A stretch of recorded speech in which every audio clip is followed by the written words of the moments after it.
Hello everybody, welcome back to Fifield Junction. I've got another review for you today.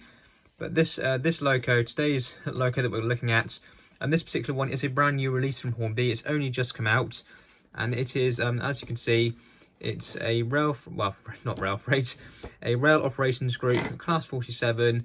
This particular one is named Jack Frost, and it's 47813.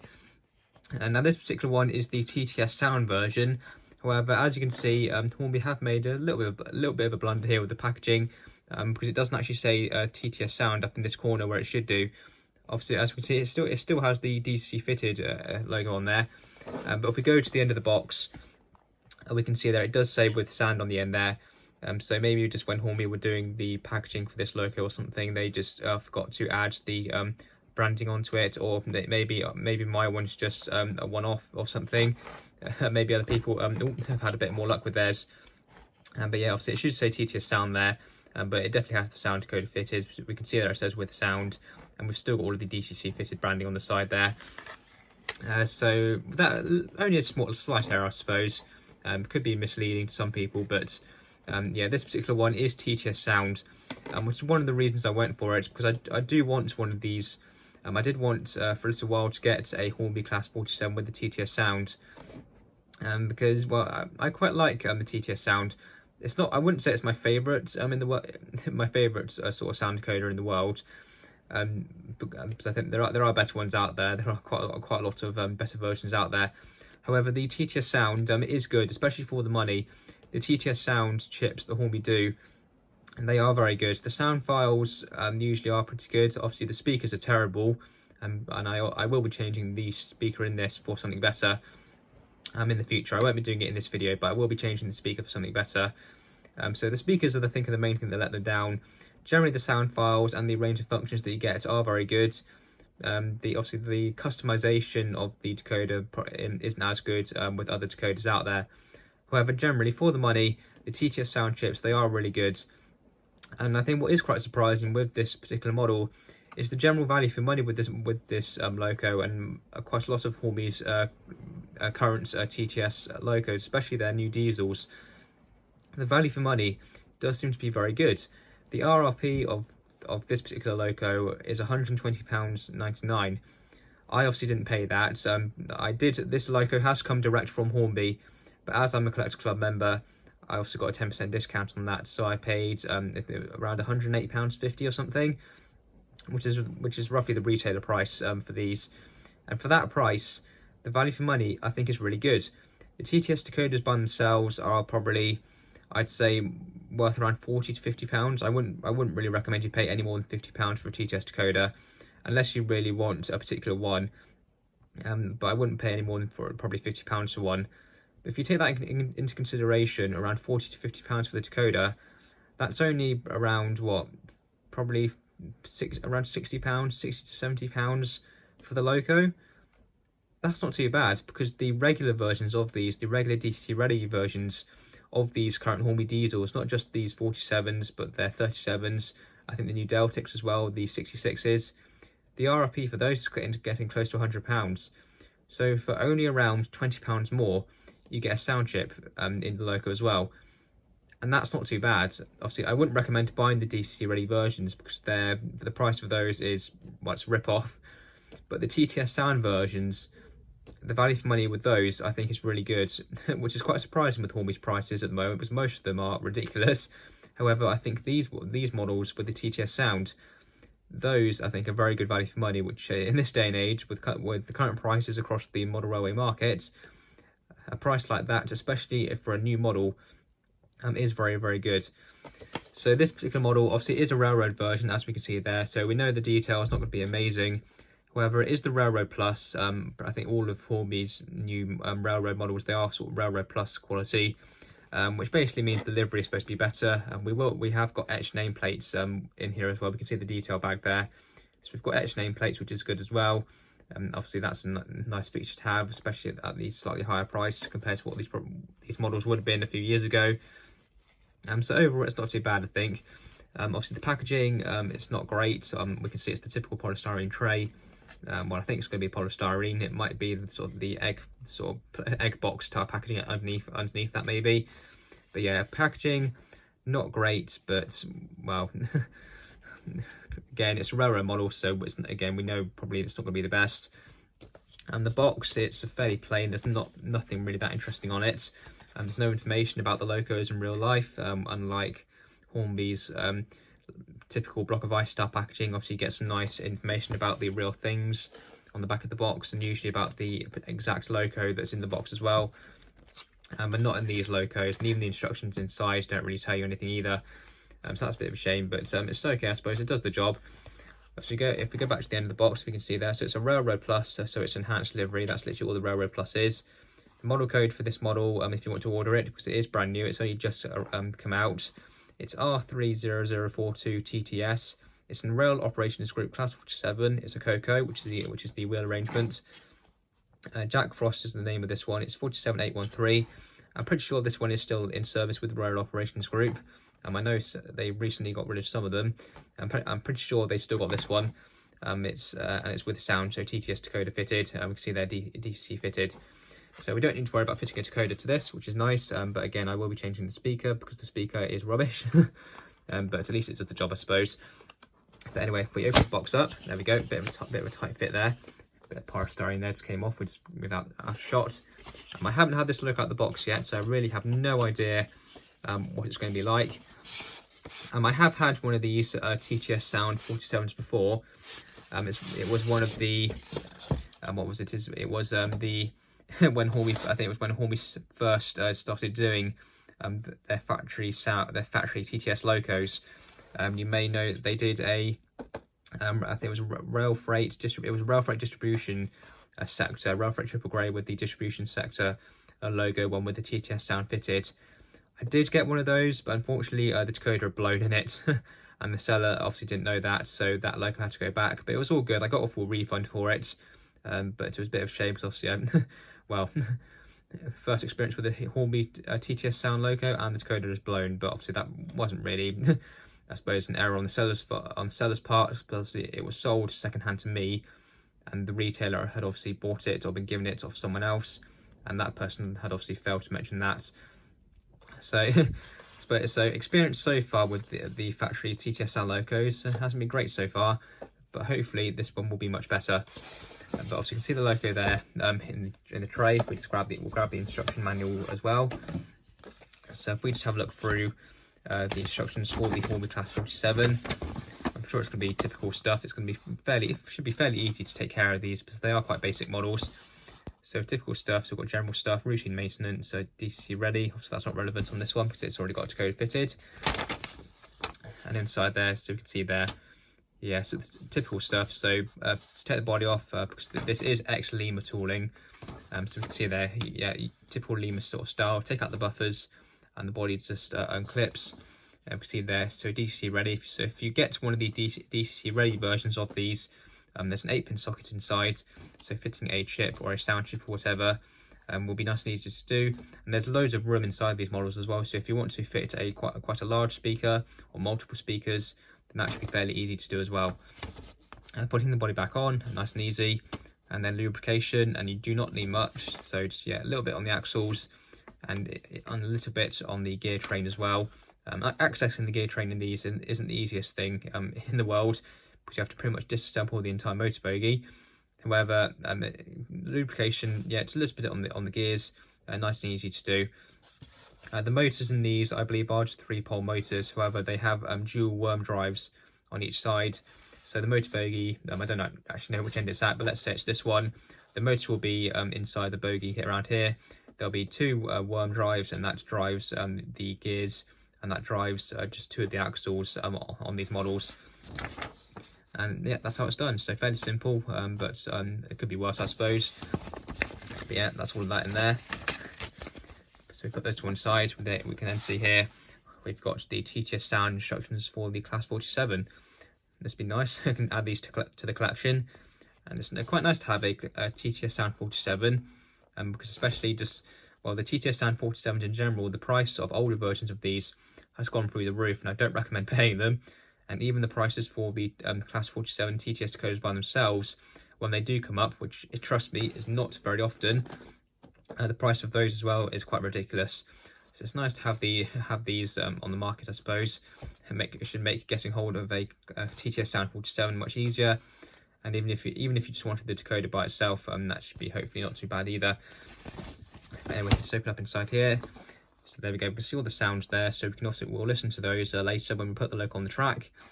And we've got all of the other stuff as well. That's strange. It's upside down. There we go.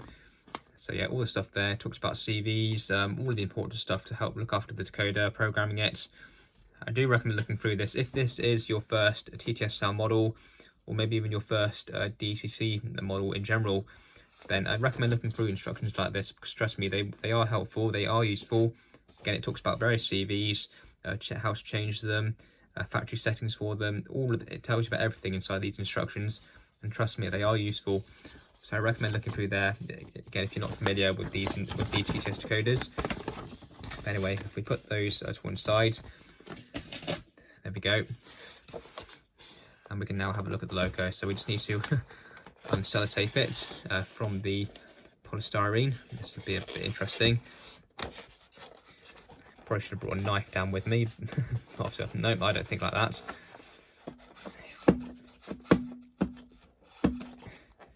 We'll get there in a minute, it's coming. Very, very slowly. Actually, we might just be able to tear it actually, because it is quite a thin piece of sellotape. There we go. Got one down here as well. There we go, just pull that off. There's a little bit up there as well. There we go. Now we can finally get the logo out. So it's wrapped up in a bit of plastic. There we go, move the plastic out of the way actually. Just lift up the logo, there we go. So that's the logo there. If we put that to one side, and that plastic we'll just put in the bin. So I won't use that again. There we are. And then we've got the details here as well. So yeah, it's literally just some nameplates there that say Jack Frost on them. So they're proper etched nameplates as well. So if you want, so you can cut those out of there, then you can stick them on over the top of the factory applied ones. They're not like actual stickers though. You will have to use like either a bit of blue tack, which I think is what Hornby recommends. There we go. So there we go. Attach nameplates using blue tack. I wouldn't recommend that though, because obviously you're gonna need a really small amount, and obviously you want to try and get it so when you put the nameplate on, it's completely flush with the body shell. I tend to use a super glue, which I know probably isn't the best option, because if you get it wrong, you are going to mess up the body side and the livery. Luckily, I've done it quite a few times, so I'm quite used to doing it now. But obviously, if you want to use blue tack, you can use black tack if you want to. You can maybe try and use some double-sided tape or something. There's a few different options there for you. But I will definitely be fitting those at a later date. But at the moment, I can put those to one side, and we can get rid of the polystyrene as well. And then we can have a look at the logo itself. So I spin it around. We've got the motor bogie, which is this one here. And as we can see, yeah, it's a very basic model. There's not an awful lot of detail on here, but it's not too bad though. We have got some colour to the underframe there, which is quite nice. The Xboxes are painted. These springs, or some of the springs, have been painted as well, which is quite nice. But everything else is quite basic. No sprung buffers. They are plastic buffers. The couplings, they are NEM couplings on these. It doesn't look like they are NEM, but they are. Trust me, they are NEM pockets. They don't look like your typical NEM pockets, but trust me, they are NEM couplings. And you can, if you wanted to, you can take them out, and then you could put in whatever coupling you want. I'll probably do that actually. I'll take out these couplings. I'll put a small tension lock in, and if need be, I might even put a snowplow in at the other end, because I've got a few spare sort of snowplows from Batman models that I could fit in there if I wanted to. So that should be fairly easy. But the standard couplings, they are the medium tension locks. At least they're not the large ones. That's a good thing. At least they're not the massive ones. But it would be nice if they were the small tension locks, because that would look better. And indeed, other Hornby models like this, I believe, come with these small tension locks as well. So that's probably another thing that Hornby need to update with these. But not majorly, not a major issue, I suppose. However, we do have traction tyres. That is a shame. We've got a traction tyre there and one there. But to be honest, this model does need it because it is fairly light. It's not mega light. There is some weight, but I think the Lima 47s, which obviously this is a Lima tooling, it's just been modernised. The Lima tooling, the Lima models from the 80s and 90s, they are much heavier than this. They do weigh a lot more. So it would be nice, you probably could add some more weight to these though if you wanted to. The body shell is easy to take off. If you wanted to, you could add some more weight. Maybe if you wanted to, maybe take off the traction tyres, change out the wheels or something. There's plenty you could do to this model, because it is a basic model. So if you wanted to, there are people out there who will buy this and they want to modernise it. They might change out take out the motor, put their own motor in, and they can weather it, which I'll probably do at some point. And maybe change the decoder for something better, upgrade the speaker, which again I'll do. There's plenty you could do to this model if you want to make it better. But as it is, it's not too bad. The livery application is okay. That on their sticker. Common Hornby. This is supposed to be a Railroad Plus model with an enhanced livery, and yet you're still using stickers to apply a livery. Now I know this is quite complex, so painting it on might be a bit hard, but with today's technology, doing that as a proper paint job instead of a sticker, that shouldn't be too hard to do. And as you can see, it doesn't look that good, especially in certain angles of light. That's not great, is it? That should, I think for this price, and considering it's a Railroad Plus model with, and it does say enhanced livery on the box, I think that should be a proper paint job. But I suppose it could be worse. It looks okay. The rail operations group branding, and that is painted on.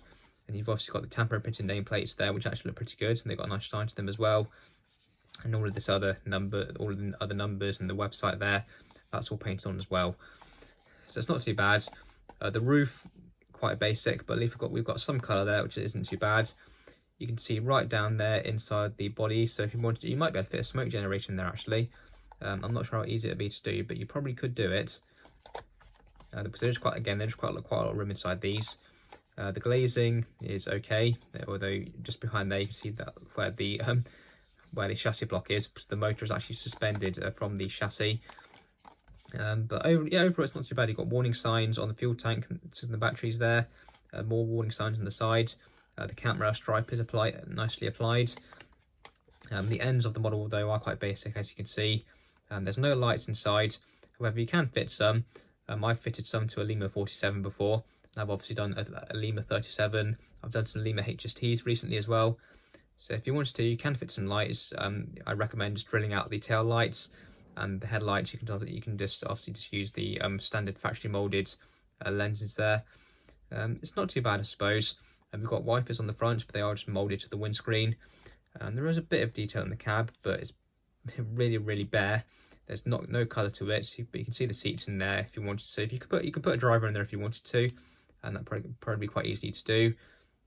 And we've got that's quite nice. We've got a little bit of a chain linkage detail there.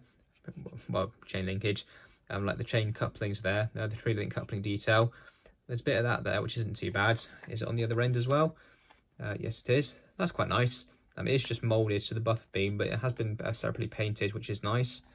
And as well as the buffer beams, they've been painted red. They're not black or it's not painted at all. So at least that's good. Overall, it's not a bad model. It's not the best. There are quite a few other different 47s by different manufacturers out there which are available. Obviously, you get one of the brand new Batman ones, one of the older style Batman ones. Helgen have done a double gauge 47 as well. V-Trains do 47s as well, or they did. So there are quite a lot of better versions of the 47 out there. But if you do want this model, then I recommend you do get it, because it is nice for the especially for the price. The price is very good, I think, especially for a brand new model. So I think the next thing to do is we need to put her on the track and see how she runs. She is brand new, so she will need running in. I'll give her about 20 to 25 minutes in each direction, I think. Because the mechanism is fairly basic inside these. It's just the 2 driven axles. So there isn't an awful lot that needs bedding in and lubricating. But we will give her some running in to get her warmed up, get the motor used to running, and we'll test out the sound as well.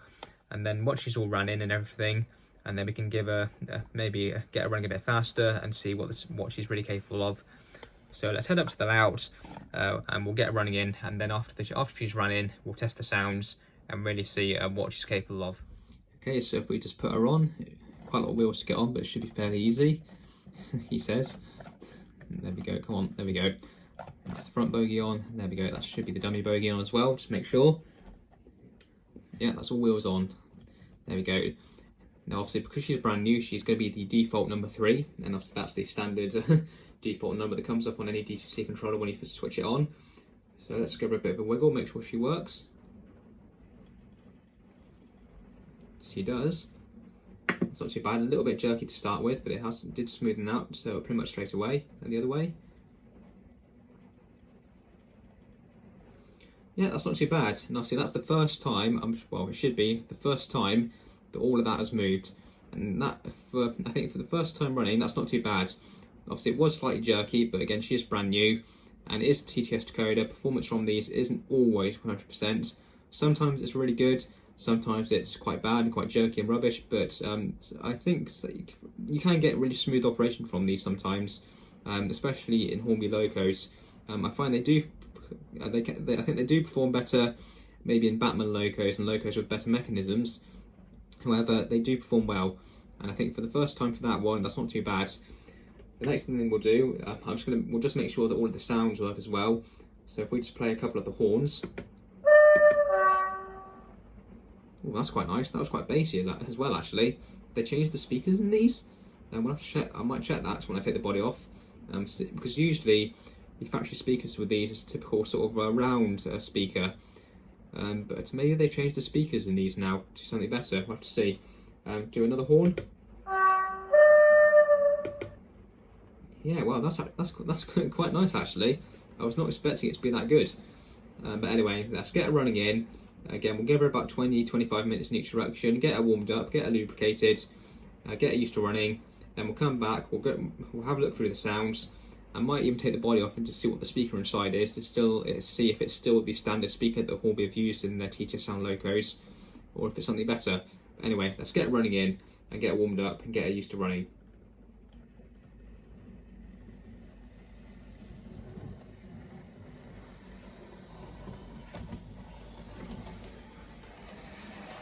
So I've got her running at sort of just under 50% speed, so I think exactly on 50% was a little bit too fast for my liking. She is a little bit juddery at the moment still, but again, she is new. She's not used to running yet. So we'll leave her to run in this direction for about 20 to 25 minutes. Then we'll stop her, switch direction, do another 20 to 25 minutes. And then we'll come back and we'll really see what she's like.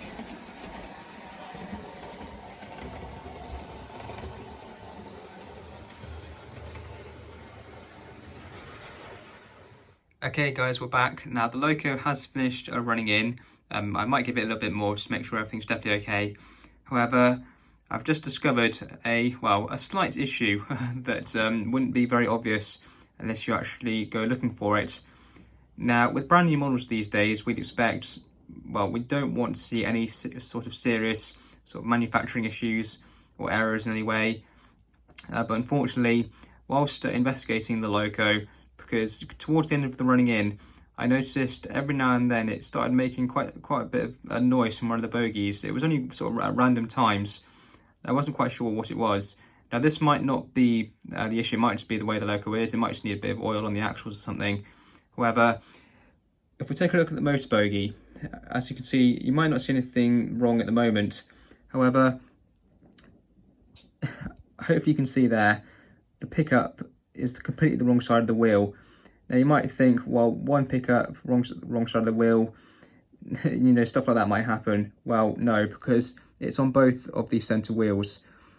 On that centre axle, both pickups for each of those wheels is completely the wrong side. If I just move this wheel over a little bit, you can see there the pickup for that wheel as well is also the wrong side. So that means I'm now going to have to realign both of those pickups back to where they should be.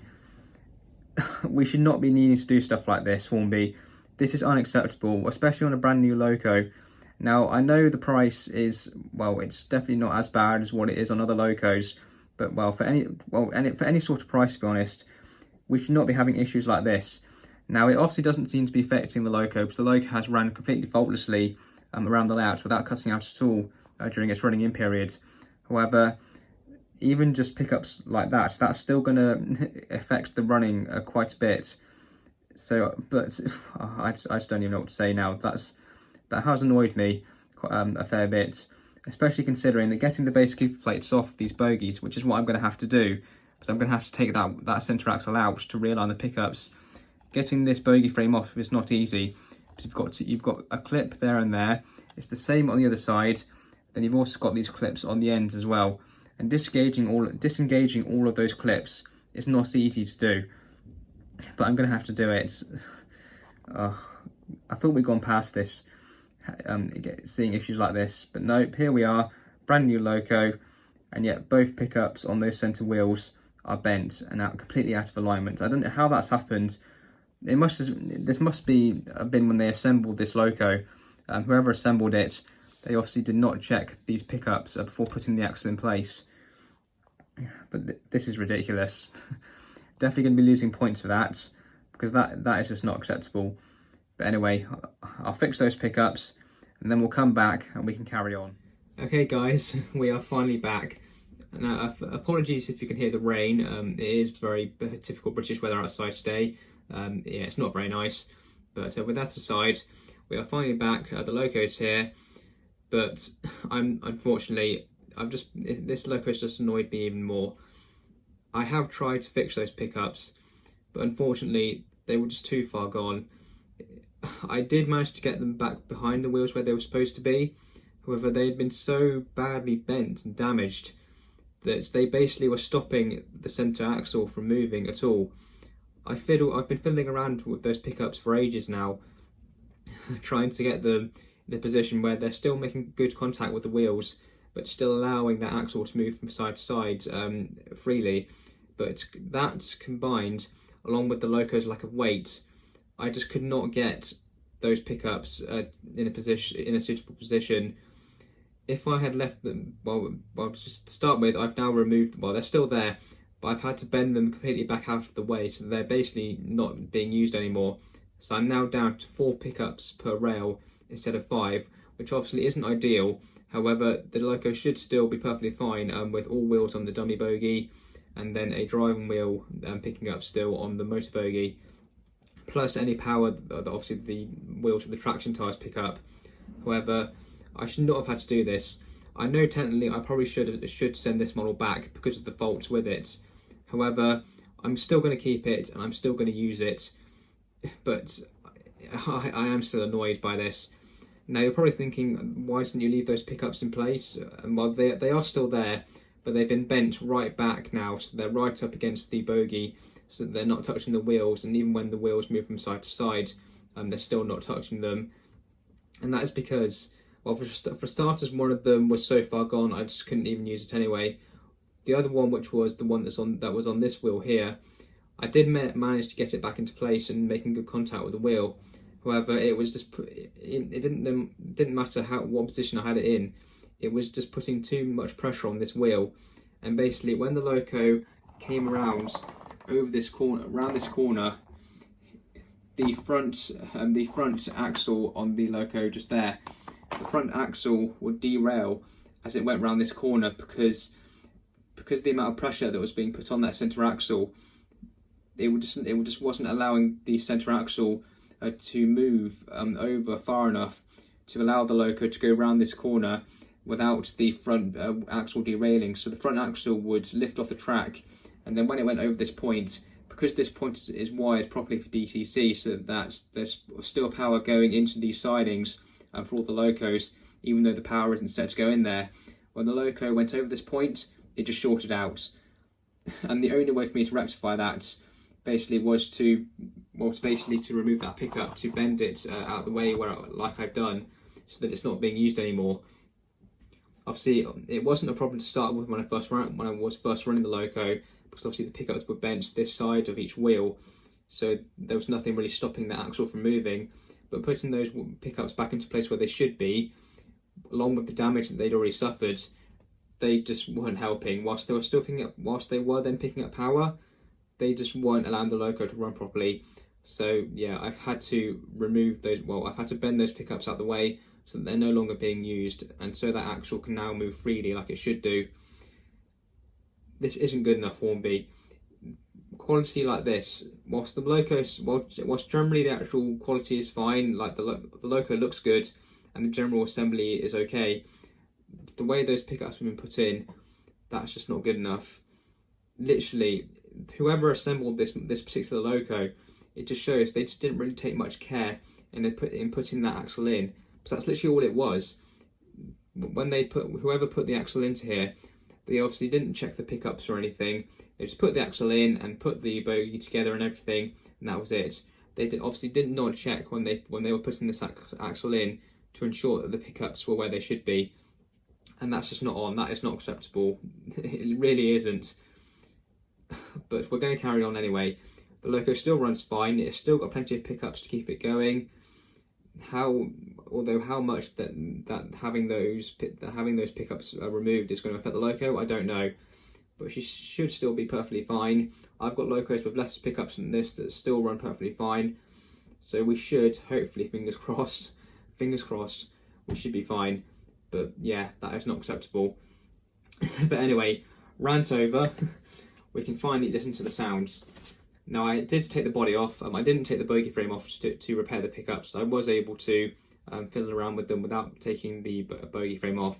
But I did take the body off to have a look inside, and it is still a surprise. And it is still the standard speaker that Hornby use with their TTS decoders, and it's just mounted as it usually is in these locos. It's the same in the 37s as well, I believe. The speaker is mounted in the centre. The chip hasn't been secured in the best way. The socket is over around here somewhere above this axle here, and the chip has just literally plugged into that. However, all of the wires have been secured with a couple of pieces of black tack, and the chip is just floating around freely. When I upgrade the speaker inside, I will secure the chip properly with a double-sided sticky pad, and everything will be secured down as it should. But yeah, I'm not too impressed inside. I have seen better from Hornby, so this the way this has been all done inside isn't great, but I suppose it does the job. And I have reprogrammed the chip as well. It's got a different address now. I've changed the acceleration and deceleration. I've changed the speed steps as well. Just to get the loco to run a bit better. So we should get some better performance out of it now. But anyway, let's go through the sounds before I explode with rage. So we've already done the first two horns, but I will just play them again. Yes, they're not too bad. Function 4 is brake squeal.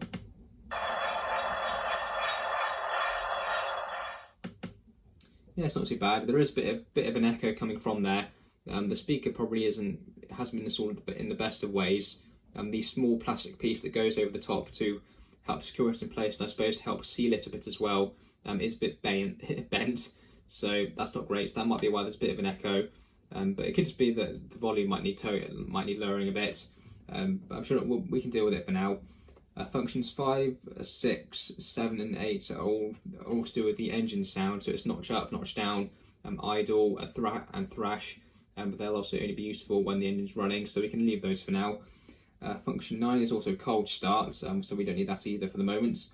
Function 10 is the compressor.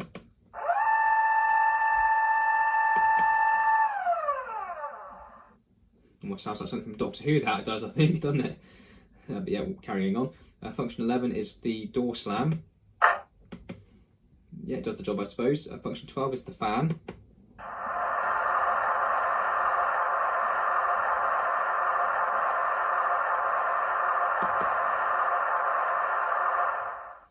Yeah, that's okay. Function 13 is the horn along high.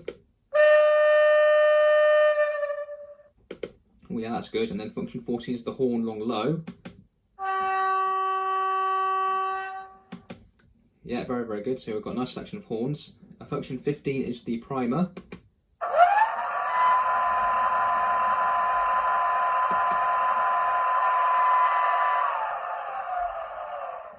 Yeah, that's good. Function 16 is the slow flange squeal.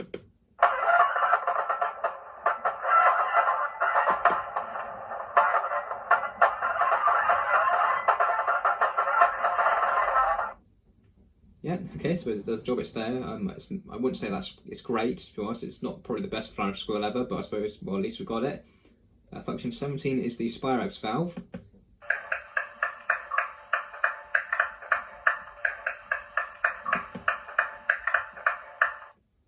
Yeah, it's alright. Function 18 is the horn short low, and then 19 is the horn short high. Yeah, okay, again, does the job. Function 20 is wagons buffering. Yeah, it does the job. I'm pretty sure that that particular sound is the same across, I think, most of the TTS decoders. So yeah, I think that's a common thing with the TTS sound in general, is that a few of the functions, the sounds for them are exactly the same across all of the locos, I suppose, just to help keep the costs down, because again, this is only a basic sound decoder.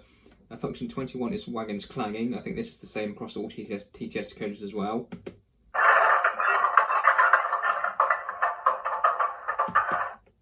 Yep. 22 is coupling. Okay, does the job. Function 13 is the guard's whistle. Yeah, again, does the job.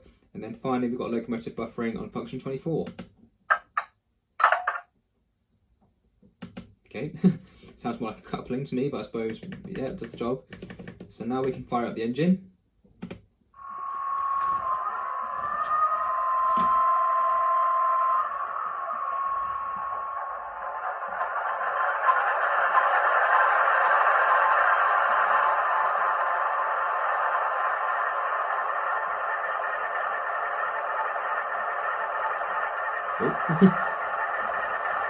Anyway, the loco jerked forward then. I didn't do anything. But anyway, yeah, it sounds okay. Again, there is quite a bit of an echo there from the speaker. So what I might do, maybe at the end of the video, is put in a small segment with the upgraded speakers, just so you can see what they're like. But anyway, let's get it running and see what she's like.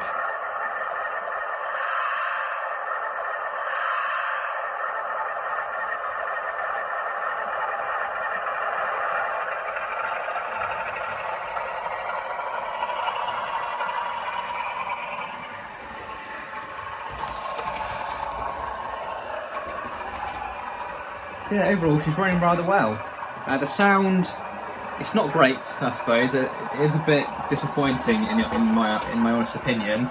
I thought it would be a bit better, but at least we've got it. It's nice. It's nice to have sound, I suppose, even such low quality sound. But at the end of the day, the TTS decoders, they are designed to be basic. They're designed to do the job, and they do it rather well. However, this is definitely one of the more, I think, disappointing sound files I've heard from the TTS decoders. But I'm sure when I upgrade the speaker, it will be a lot better. But as it is, it's okay, it does the job, and that's the important thing.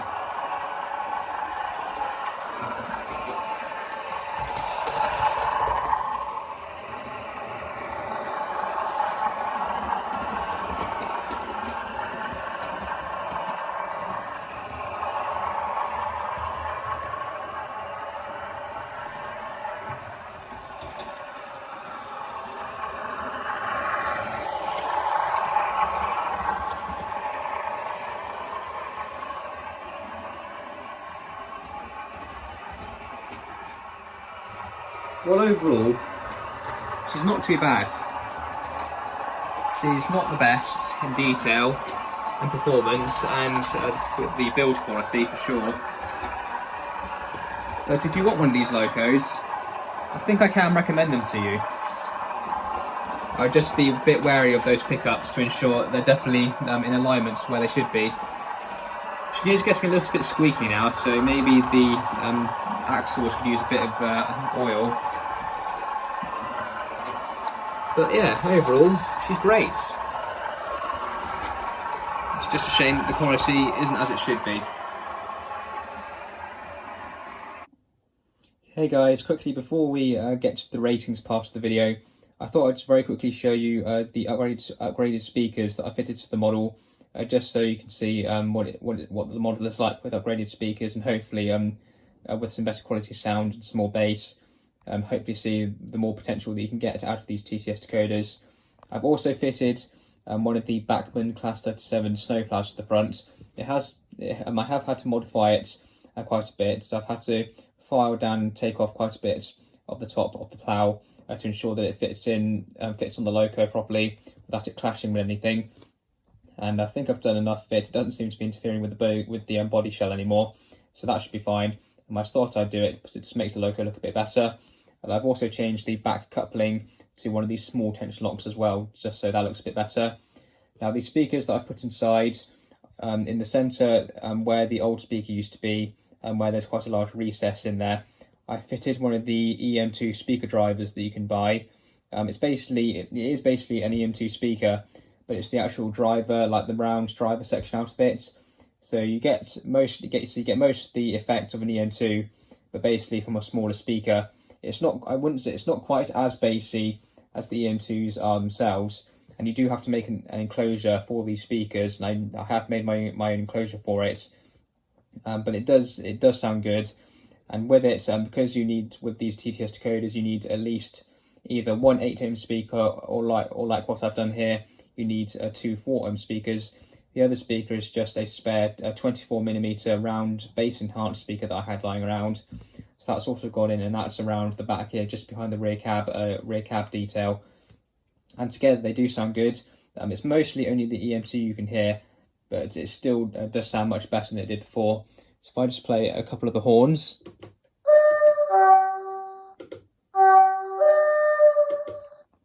I'm not sure how well it'll come across on camera. There is more bass to the sound, and it does sound slightly better quality as well. So if I just start up the engine.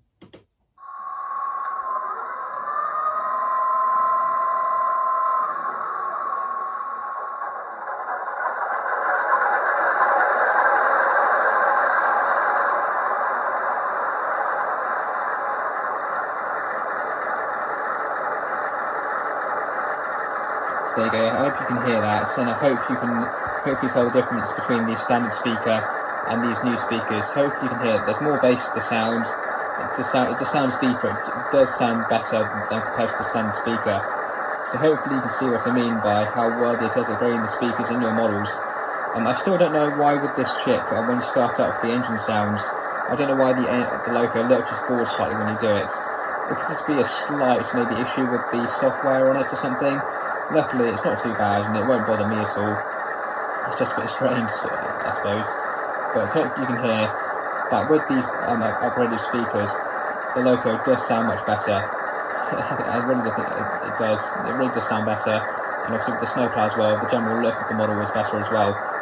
But hopefully this is helpful to you. And hopefully if you want to upgrade your speakers in your 47 or whatever other locos you have, hopefully you'll see how much better it is worth doing it. And now it's time for some ratings for what is overall not too bad, the new Hornby Rail Operations Group Class 47 with TTS sound. Now to start off with the detail, now we have to be quite fair here because it is a railroad model, so I have given it 6 out of 10 for detail. Now again, it is a railroad model, so we knew to start with really that the detail wasn't going to be the best. However, again, despite being a railroad loco, overall the detail, it's okay. It's still not great, but overall I would say it's an acceptable amount of detail. Whilst again there's not many separately fitted parts. The buffers are just plastic pieces. There's not much detail on the roof. It's again rather quite basic. It's all moulded. However, saying that, all of the detail that is there, it has been very nicely moulded. Everything's been fitted rather well. The painted detail is very, very good, especially on the bogies. We've got painted axle boxes, painted springs. Overall, it's not too bad really, but again, it could be better. But considering it's a railroad loco, which is the main thing really that we want to consider, overall it's okay. It's not too bad. The performance, I would say, is the best thing about this loco. The performance is really, really good. It's the higher speeds, it's nice and smooth. The main reason it doesn't get 10 out of 10 is it is quite jerky at low speeds. However, I have seen much worse performance from these TTS decoders. At the lower speeds, it's not terrible, but it could be a bit better. But all things considered, it's not too bad.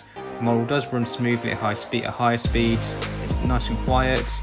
It doesn't cut out at all. Overall, I can't really fault the performance really. Overall, it's really, really good. The quality, however, though, this is where the model has really fallen down here. I've given it about a 5 out of 10 here, and even that I could consider that being slightly generous, to be honest. Those pickups that I found on that motor bogie, those pickups on the centre axle, That is just terrible. That is not acceptable at any sort of price, to be honest with you.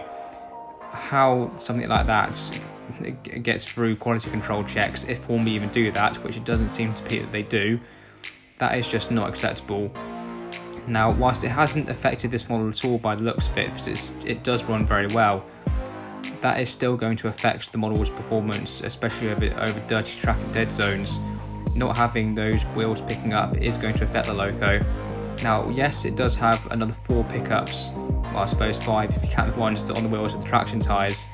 Whilst that's probably not going to affect it massively, still having pickups that are that badly applied, that badly damaged, that is just not acceptable. That you just can't have that. You can't let like something that slip by. Really shoddy assembly overall, to be honest. At least with those pickups, the general overall build quality isn't too bad, but the way those pickups were fitted, it just shows that not much care was put into assembling the model. I'm surprised none of the other pickups were damaged. All of the other pickups were perfectly fine, but just seeing that really did annoy me. So that definitely brings the quality of the overall quality of the model down.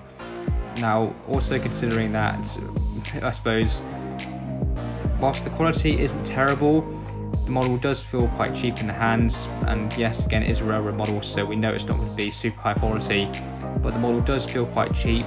It does look it in some areas, and it is quite lightweight. It doesn't weigh too much, so that makes it feel quite cheap as well. So overall, the quality, it's not great. It should be better than it is, but again, it could be worse. It really could be much worse. The model could have not worked at all. It could have had really badly applied paint to it, so it could have been worse. But as it is, it should have been much better. It really should not have had the issues that I found with it. So overall, 5 out of 10 for quality. The value for money, though, is much better. I've given it 8 out of 10 because the value for money here, overall, I would say, especially considering this is a brand new model, the value for money is not too bad. I paid £108.50 or so, I think it was, direct from Hornby, because as a Collector Club member, you get a 10% discount on purchases from Hornby. So I paid the retailer price of £108.50 or thereabouts. And overall, for a brand new model with the sound, I would say that's really good, because the model on its own, Hornby's brand new regular DCC Ready Class 47s. The RRP for those, I believe, is £97. And it just astonishes me how cheap these TTS sound versions are. Now, they're still a little bit, probably priced a little bit higher than what I would say they would be, but they are definitely much better value for money than the regular DCC Ready versions. So the RRP for these TTS sound versions from Hornby is £121.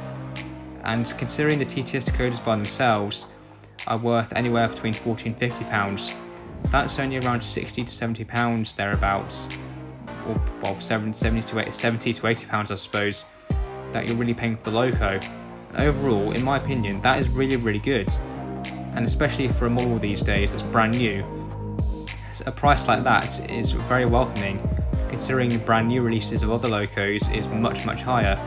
The value for money overall, I would say, is very good. It could be slightly better, but as it is, it's not too bad.